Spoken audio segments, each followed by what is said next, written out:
सत श्री अकाल। मैं पूजा, आपकी दोस्त, आपकी होस्ट। न्यूज़ स्टार्टअप माइंड्स में आपका फिर से स्वागत है। आज हमारे साथ है हीना जी, जिनके साथ आज हम डिस्कस कर रहे हैं एनजीओ के बारे में। और हीना जी स्टार्टअप कंसल्टेंट हैं। चलिए आज डिस्कस करते हैं। हेलो हीना जी। हेलो हीना जी, सबसे पहले आप मुझे बताइए, एनजीओ बहुत पॉपुलर टॉपिक है और कई क्लाइंट्स को उस पर क्लैरिटी चाहिए होती है, एनजीओ है क्या। तो सबसे इम्पोर्टेंट है, आप मुझे ये बताइए एनजीओ होती क्या है और उसका रीजन क्या है, क्यों हमें रजिस्ट्रेशन करवाना इम्पोर्टेंट है। Hello friends, good morning to all. Today's our discussion would be on topic NPO. As the name suggests, NPO stands for non-profit organization. एक ऐसी organization whose main profit is non-profit.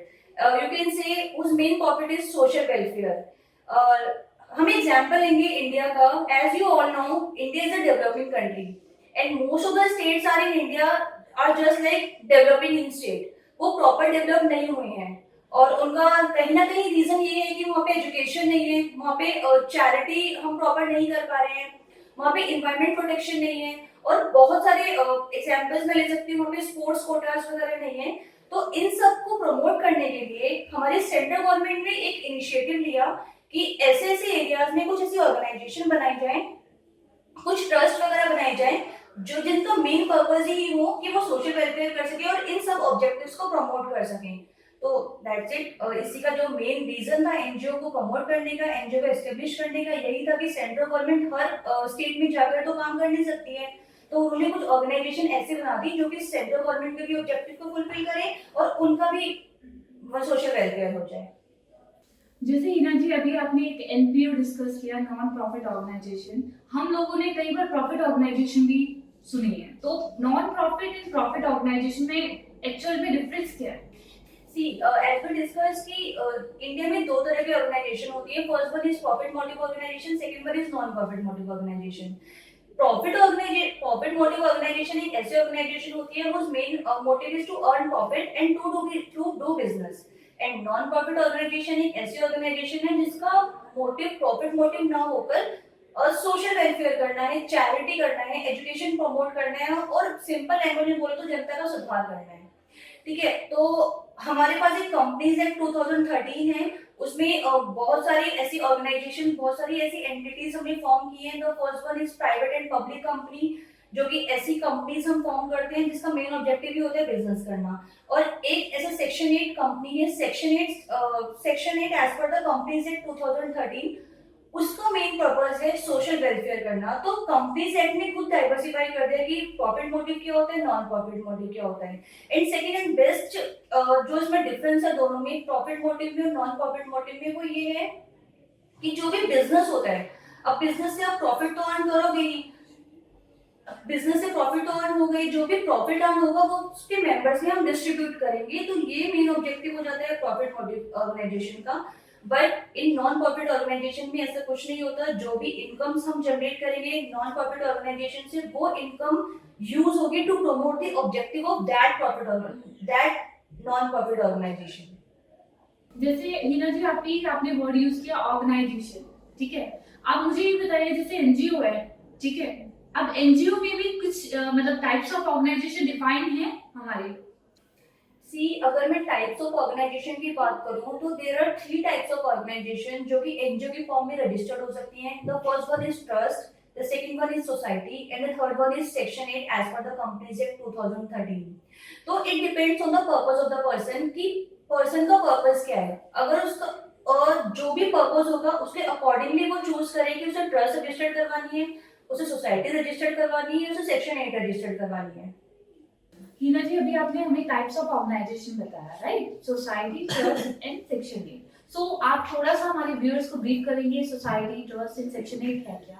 See, there are 3 kinds of organization जो कि NGO के form में registered होती हैं: trust, society and section 8. तो first we will discuss about the trust registration. It depends on the kinds of trust कि वो एक प्राइवेट ट्रस्ट है या पब्लिक ट्रस्ट है. इफ इन केस वो प्राइवेट ट्रस्ट है तो उस पे ट्रस्ट एक्ट के प्रोविजंस, ट्रस्ट रजिस्ट्रेशन एक्ट के प्रोविजंस अप्लाई होंगे. अगर वो पब्लिक ट्रस्ट है तो रिस्पेक्टिव स्टेट लॉज अप्लाई होंगे. तो यही डिफरेंस आ जाता है कि पब्लिक ट्रस्ट है या प्राइवेट ट्रस्ट है। और उसमें मेन बेसिक डिफरेंस ये है कि अगर पब्लिक ट्रस्ट है तो उसमें सोशल वेलफेयर ज्यादा है, सोसाइटी का इन्वॉल्वमेंट ज्यादा है। अब जहाँ पे सोसाइटी का इन्वॉल्वमेंट ज्यादा होगा वहाँ पे टैक्स एग्जेम्पशंस भी मिलेंगी, वहाँ पे गवर्नमेंट भी आपको डोनेशंस देंगी, वहाँ पे जनरल पब्लिक भी आपको डोनेशंस देंगी। तो दैट्स व्हाई इसे रिस्पेक्टिव स्टेट लॉज जो भी होते हैं वो एप्लीकेबल होंगे, उनके प्रोविजंस एप्लीकेबल होंगे to register a public trust, right. और यू कैन एग्जांपल आप ले सकते हो, अगर आपको दिल्ली में एक पब्लिक ट्रस्ट फॉर्म करनी है तो आपको दिल्ली के लॉज अप्लाई होंगे, आपको महाराष्ट्र में करनी है तो महाराष्ट्र के लॉज अप्लाई होंगे।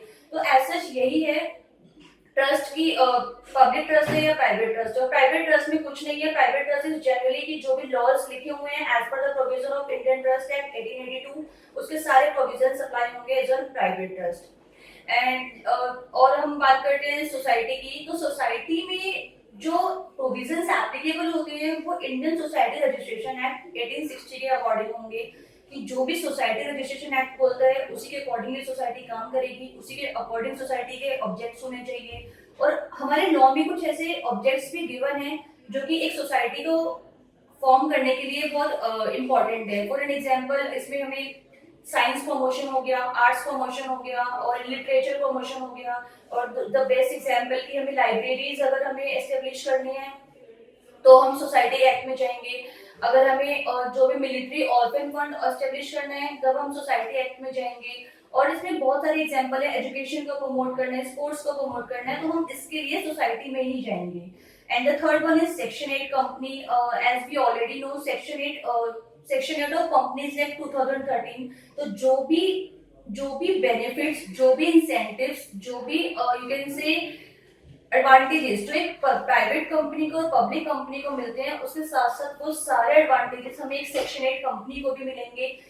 और यू कैन से कि अगर सेक्शन 8 कंपनी में लिमिटेड लाइबिलिटी हो गई, सेपरेट लीगल एंटिटी होगी और एक फॉर्मल स्ट्रक्चर हो गया कि वर्किंग कैसे होगी कैसे नहीं होगी। तो जस्ट एक तीनों में एक बेसिक सा डिफरेंस है कि हमें ट्रस्ट में जाना है, सोसाइटी में जाना है, हमें सेक्शन 8 कंपनी में जाना है। इट ऑल डिपेंड्स कि हमारा ऑब्जेक्टिव क्या है। अगर हमारा ऑब्जेक्टिव है हमें लाइब्रेरीज बनानी है तो आई वुड सजेस्ट कि हमें सोसाइटीज में जाना चाहिए।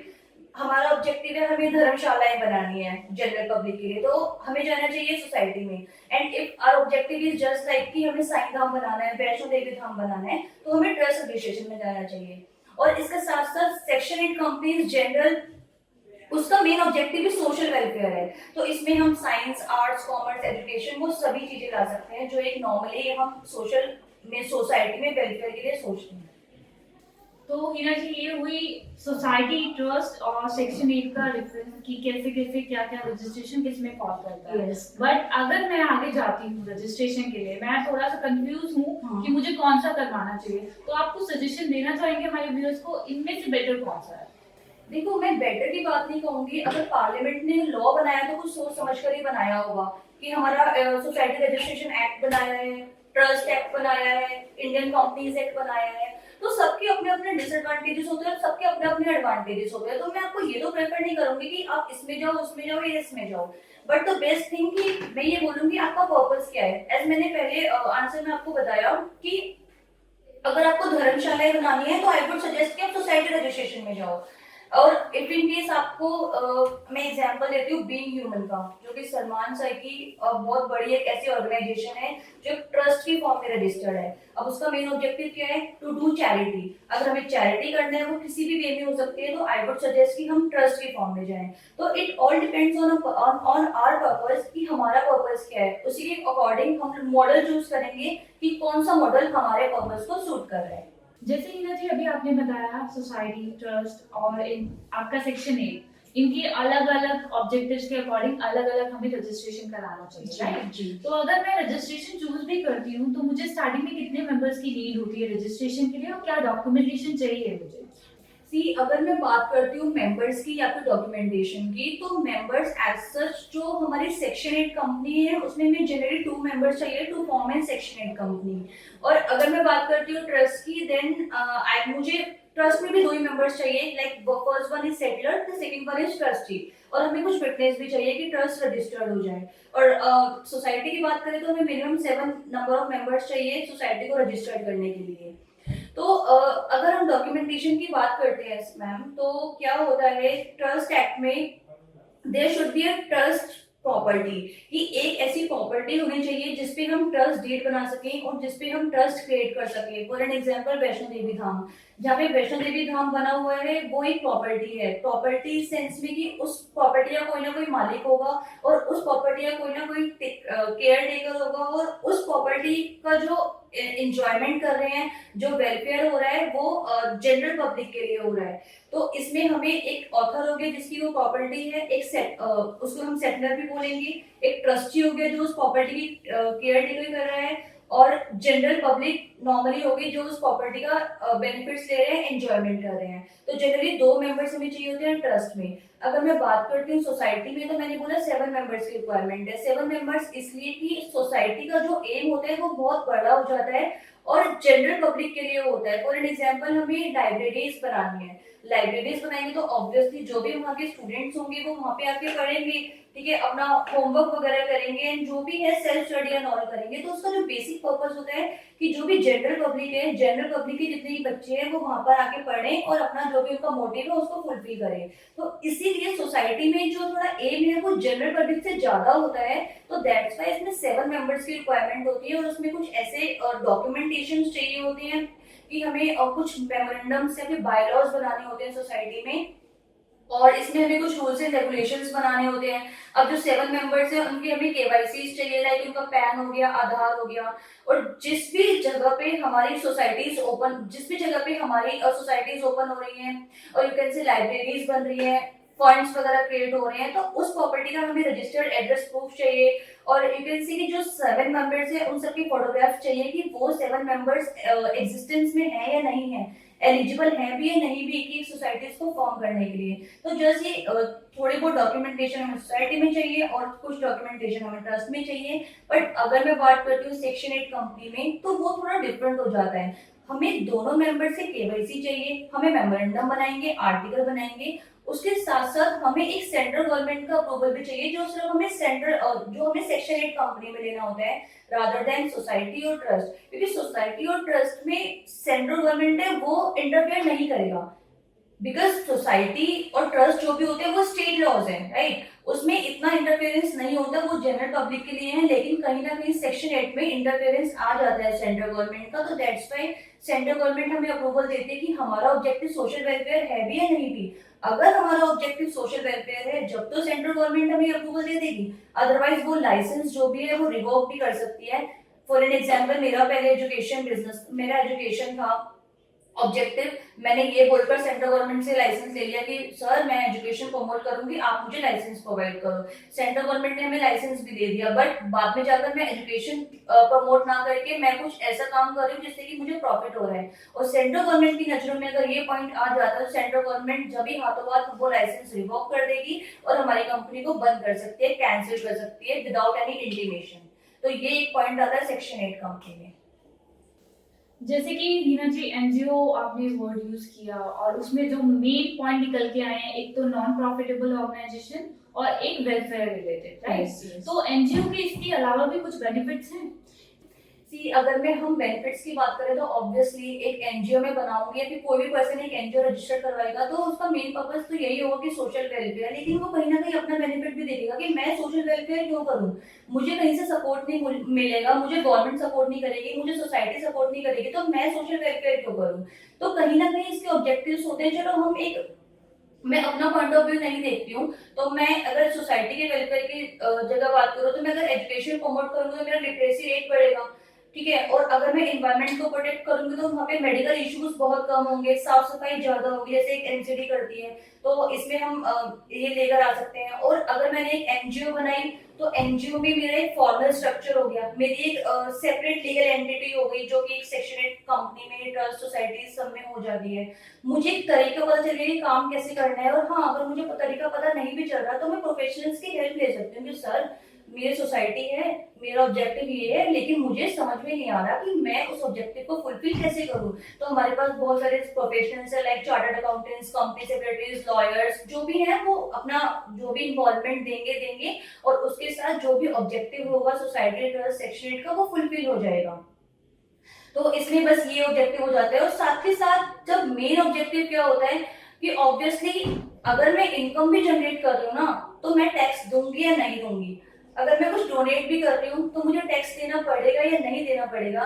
तो ये माइंड में बिल्कुल आता है। तो जो भी प्रोविजंस हैं, टैक्सेशन बेनिफिट भी बहुत मिलते हैं एक एनजीओ को भी, और जो पर्सन डोनेट कर रहा है कुछ भी फंड टू अ एनजीओ, उस पर्सन को भी मिलेंगे। तो दोनों तरफ से बेनिफिट है। एनजीओ जो कि रजिस्टर्ड है उनको भी मिलेंगे, और सेकंड थिंग जो एक पर्सन जिसने डोनेशन दी है उसको भी टैक्सेशन बेनिफिट्स तो मिलेंगे ही मिलेंगे। तो ये सारे बेनिफिट्स हैं अगर हम section 8 company NGO trust register करते हैं तो। जैसे कि ना जी अभी आपने टैक्सेशन बेनिफिट की बात की, अब मैंने एनजीओ रजिस्ट्रेशन करवा ली है, या अगर कोई पर्सन एनजीओ करवाता है तो उसको टैक्सेशन में क्या बेनिफिट मिलता है, तो उसको थोड़ा सा डिफाइन कीजिए मैम।